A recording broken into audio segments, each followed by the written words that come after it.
This is some hot stuff. This is some really, really good stuff. Now, there was a trick years and years ago, I want to say in 2002, that was very, very similar to this. And this is just my variation over the years. That trick required a little bit of a convoluted sort of handling, but this one is just a simplified version. That trick was called Lickety Split or Split City or something in that sort of vein.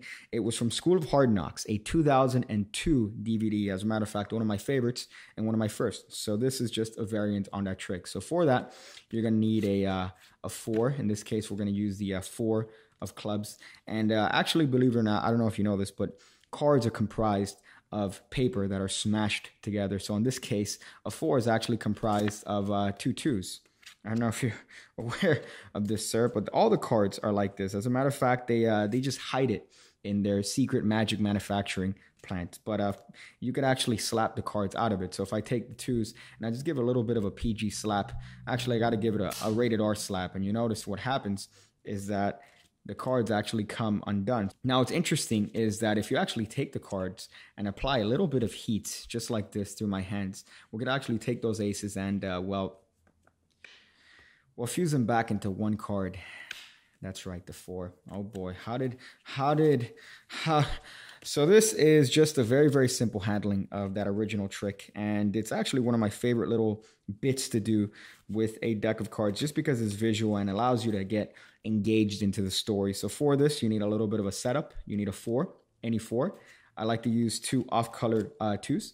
So in this case, I'm going to take a 2 of diamonds and a 2 of clubs and put those face to face.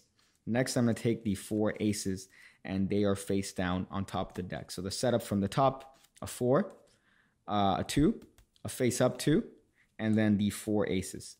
That's the setup. So now you're going to produce this 4 in whatever way you want. Hopefully, if it lands on the floor, you can have the spectator pick it up and show that you are the alpha of the group. Let me see if I could... Oh, yeah, Peter McKinnon. What's wrong with you, dude?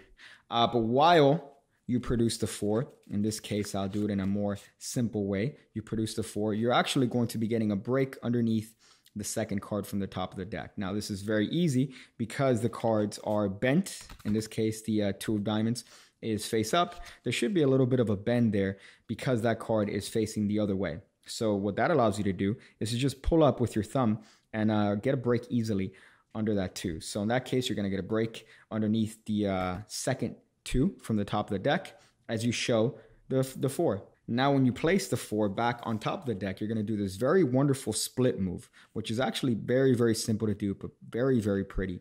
It's a variation on a classic Marlowe color change, but you're going to take these 3 cards. So these are the 3 cards. You're going to pull them and pinch them to the right. And now what's going to happen is that you are actually going to bring that 4 all the way to make contact with the deck and push with your thumb. So what this is going to do, combined with the action of squeezing with my fingers, is to press those cards against the deck. And now I'm able to split these cards, apparently, into 2 4s. So once again, it sounds a lot more complicated than it is, but it's really not. We're just going to come in with these 3 cards, pinch it to the right, come in with the 4. We're going to bend it this way, and we're going to push with our thumb. So our thumb is actually going to push off these 2 cards away from this single card. And when we combine the action of our fingertips squeezing, so these fingertips squeezing, we get a very nice illusion that we have split that 4 into 2 2s. So again, the story here is that cards are actually pressed together in the factory. So in this case, a 4 is actually made of 2 2s. So that's what a 4 is actually made of. And this works with any card. And as I say that, I'm actually going to square up and get a break underneath these 5 cards of the deck. Because if we realize it, this is the 4. And then these are the 4 aces. So we're going to need a break underneath the lowermost ace. And the way I do that, instead of hiding it, I highlight it. A great point by Greg Wilson. So here, I'm just going to say, and it works with any one of these cards as I'm counting off 5.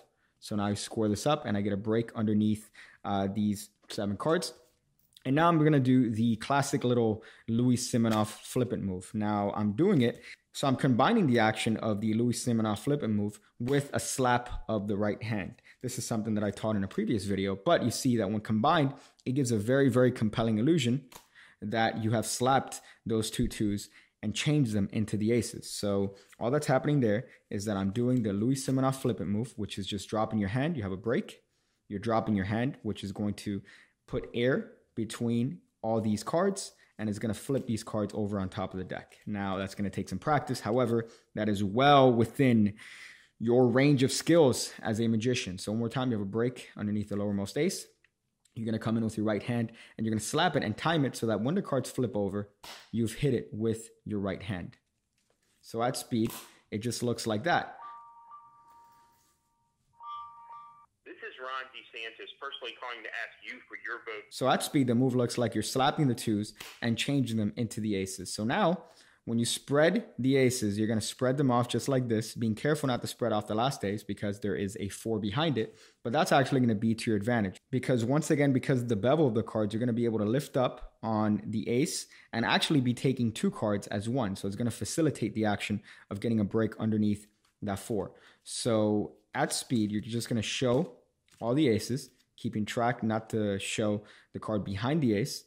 You're going to take all these 5 cards as 4 and turn them face down on top of the deck. However, you notice that the messed up condition of the cards allows me to come in with my right hand, apparently square the cards up and lift all 4 aces up. Really, I'm only lifting 1, which is the 4. It's a very, very nice little illusion. So one more time, I'm showing the aces just like this. I have my break. Remember, there's a 4 being hidden in the back here. I could show these cards. I'm going to turn all 5 as 4. Remember, it's kind of staggered. So in the action of apparently scoring it up, I'm actually only lifting up 1 card and scoring that up as I put the deck away. So the action here is you say, oh, if I introduce a little bit of friction to the aces, you can actually squeeze them together back into 1 card.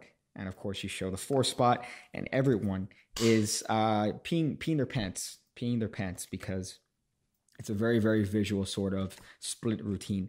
So I hope you guys enjoyed that. I hope you guys performed that. And thank you guys. Thank you guys for being piggybackers. Really means a lot. Hope to see you on the next video.